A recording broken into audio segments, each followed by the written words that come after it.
ಒಂದು ಮತಕ್ಷೇತ್ರದಲ್ಲೇ ಇದೆ. ಅಂಬಿನಗಡ ಬೇರೆ ಪಡಿಸೋದ್ರಲ್ಲಿ ಮಾತೇ ಇಲ್ಲ.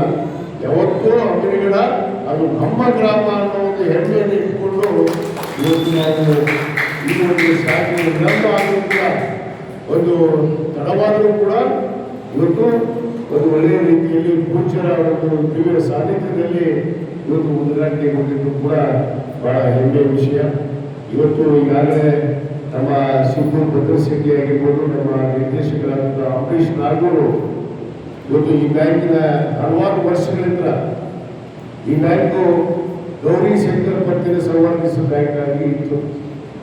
ಕಳೆದ 3 ವರ್ಷದ ಹಿಂದೆ ನಮ್ಮ ಆಡಳಿತ ಮಂಡಳಿಯ ಎಲ್ಲ ನಿರ್ದೇಶಕರು ಈ ಒಂದು ಹೆಸರನ್ನು ಬದಲಾವಣೆ ಮಾಡಬೇಕು, ಇದು ಉತ್ತಮವಾಗಿ ಕೇವಲ ಬಾಗಲಕೋಟೆ ಜಿಲ್ಲೆಗಷ್ಟೇ ಸೀಮಿತ ಆಗಿದೆ, ಇಡೀ ರಾಜ್ಯ ಮಟ್ಟದಲ್ಲಿ ನಾವು ಇನ್ನೂ ಶಾಖೆಗಳನ್ನು ತೆರೆಯೋದ್ರ ಮುಖಾಂತರ ಇವತ್ತು ಹುಡುಗನ ಒಂದು ಕೇಂದ್ರ ಕಚೇರಿಯಾಗಿ ಇಟ್ಕೋಬೇಕು ಅನ್ನೋ ಉದ್ದೇಶವನ್ನ ನಮ್ಮ ಎಲ್ಲ ನಿರ್ದೇಶಕರ ಒಂದು ಒತ್ತಾಯದ ಮೇರೆಗೆ ಇವತ್ತು ಇದರ SRK ಸಂವಾದ ಪತ್ತಿನ ಸಹಕಾರಿ ಸಂಘವಾಗಿ ಇವತ್ತು ಮಾರ್ಪಡಿಸಿ ಇವತ್ತು ಈ ಒಂದು 2-3 ವರ್ಷದಲ್ಲಿ ಕೇವಲ 2-3 ಕೋಟಿ ದುಡಿಯುವ ಮಂಡಳಾಗಿದ್ದಂತಹ ಈ ಒಂದು ಸಂಸ್ಥೆಯನ್ನ ಇವತ್ತು ನಮ್ಮ ಸಿಂಧು ಭದ್ರಶೆಟ್ಟಿಯವರಾಗಲಿ ಮತ್ತು ಆಡಳಿತ ಮಂಡಳಿಯ ಎಲ್ಲ ನಮ್ಮ ನಿರ್ದೇಶಕರ ಒಂದು ಸಹಾಯ ಸಹಕಾರದಿಂದ ಇವತ್ತು 27 ಕೋಟಿ ದುಡಿಯುವ ಮಂಡಳ ಆಗಿದೆ.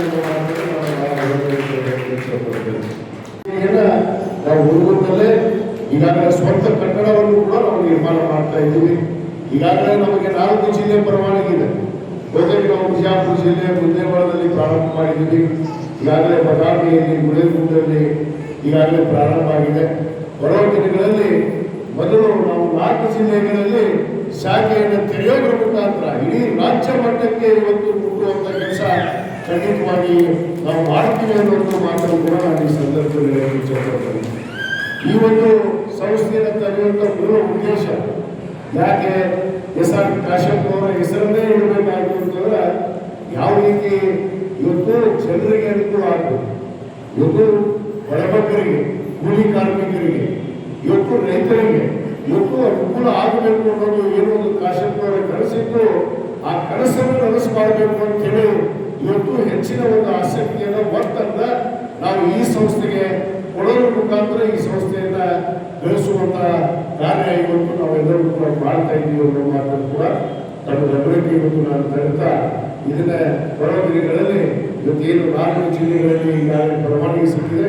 ಆ 4 ಜಿಲ್ಲೆಗಳಲ್ಲಿ ಕೂಡ ನಾವು ಇನ್ನೂ ಅನೇಕ ಶಾಖೆಗಳನ್ನು ತೆರೆದು ಇವತ್ತು ಅಲ್ಲಿರುವಂತಹ ಜನರಿಗೆ, ಅಲ್ಲಿರುವಂತಹ ರೈತರಿಗೆ, ಬಡಬಗ್ಗರಿಗೆ, ಕೂಲಿ ಕಾರ್ಮಿಕರಿಗೆ, ಉದ್ಯೋಗಸ್ಥರಿಗೆ ಇವತ್ತು ಅನುಕೂಲ ಆಗುವ ರೀತಿಯಲ್ಲಿ ಈ ಸಂಸ್ಥೆಯನ್ನ ಖಂಡಿತವಾಗಿ ಬೆಳೆಸ್ತೀವಿ. ಜೊತೆಗೆ ಇವತ್ತು ನಮ್ಮ ಜಗದೀಶ್ ಅವರು ಮತ್ತು ನಮ್ಮ ಯಮನಂತರ ನಾಗರಾಜ್ ಅವರು, ಅನೇಕ ಹಿರಿಯರಿಗೆ ವೇದಿಕೆ ಮೇಲಿರುವಂಥ ನಮ್ಮ ರಾಠೋಡ್ ಅವರು ಎಲ್ಲರೂ ಕೂಡ ಇವತ್ತು ಈ ಸಂಸ್ಥೆಗೆ ತಮ್ಮ ಜವಾಬ್ದಾರಿ ಮೂಲಕ ಈ ಒಂದು ಅಭಿನಂದನ ಶಾಖೆಯನ್ನ ಇವತ್ತು ಸಂಪೂರ್ಣವಾಗಿ ನಿಮ್ಮ ಊರಿನಲ್ಲಿ ನಾವು ಹಾಕಿದ್ದೀವಿ ಅನ್ನೋ ಮಾತನ್ನು ನಾನು ಈ ಸಂದರ್ಭದಲ್ಲಿ ಇಷ್ಟಪಡ್ತೇನೆ. ಯಾಕಂದ್ರೆ ನಾವು ಈಗಾಗಲೇ ಅನೇಕ ಶಾಖೆಗಳನ್ನು ಮಾಡಿದ್ದೀವಿ. ಅಲ್ಲಿ ನಮ್ಮ ಸಭಾ ಸಮಿತಿಯವರ ಜವಾಬ್ದಾರಿಯ ಮೇರೆಗೆ ಆ ಸಂಸ್ಥೆಯನ್ನು ನಡೆಸುವಂತ ಕೆಲಸ ನಾವು ಮಾಡ್ತಾ ಇದ್ದೀವಿ. ಯಾಕಂದ್ರೆ ನಾವು ಆಡಳಿತ ಮಂಡಳಿ ನಿರ್ದೇಶಕರು ಯಾರು ಹಸ್ತಕ್ಷೇಪ ಮಾಡೋದಿಲ್ಲ. ನನ್ನ ಅಧ್ಯಕ್ಷನಾದ ಹಿಡಿದು ನಾವು ಯಾರು ಕೂಡ ಹಸ್ತಕ್ಷೇಪ ಮಾಡೋದಿಲ್ಲ. ಆ ಸಂಸ್ಥೆಯ ಸಂಪೂರ್ಣ ಜವಾಬ್ದಾರಿ ನಿಮ್ಮದು.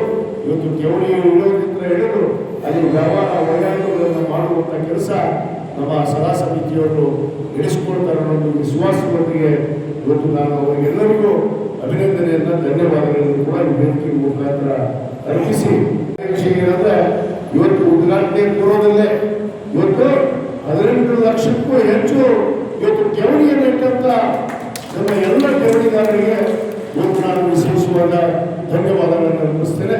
ನಿಮ್ಮ ಸುರಕ್ಷತೆ ನಮ್ಮ ಸುರಕ್ಷತೆ, ನಿಮ್ಮ ಸಹಕಾರ ನಮ್ಮ ಸಹಕಾರ ಇದ್ದಾಗ ಮಾತ್ರ ನಾವು ಏನಾದರೂ ಮಾಡೋದಕ್ಕೆ ಸಾಧ್ಯ. ಆ ನಿಟ್ಟಿನಲ್ಲಿ ನಮ್ಮ ಸರ್ಕಾರ ಇರಲಿ, ನಮ್ಮ ಆಶೀರ್ವಾದ ಇರಲಿ, ಈ ಸಂಸ್ಥೆ ಇನ್ನೂ ಅತ್ಯುತ್ತಮವಾಗಿ ಬೆಳೆದಕ್ಕೆ ನಾವೆಲ್ಲರೂ ಸಹಕರಿಸಬೇಕು ಅಂತೇಳಿ ಈ ಸಂದರ್ಭದಲ್ಲಿ ಹೇಳ್ತಾ ಈ ಒಂದು ಕಾರ್ಯಕ್ರಮವನ್ನ ನಮ್ಮ ಸಿಂಧೂರುಕೋಟ ಪೂಜ್ಯರು ನಿರಂತರ ದಾಸೋಹ ಮಠ ನೋಡಿದಂತೆ ನಡೆದಂತ ಪೂಜ್ಯರು ಯಾರಂದ್ರೆ ಅದು ಡಾಕ್ಟರ್ ಶಿವಕುಮಾರ ಸ್ವಾಮಿಗಳು ಮಾತನಾಡಿದರು. ಅವರ ದಿವ್ಯ ಹಸ್ತಂತ್ರ, ಅಮೂಲ ಹಸ್ತಂತ್ರ ಉದ್ಘಾಟನೆ ಬಂದಿದೆ.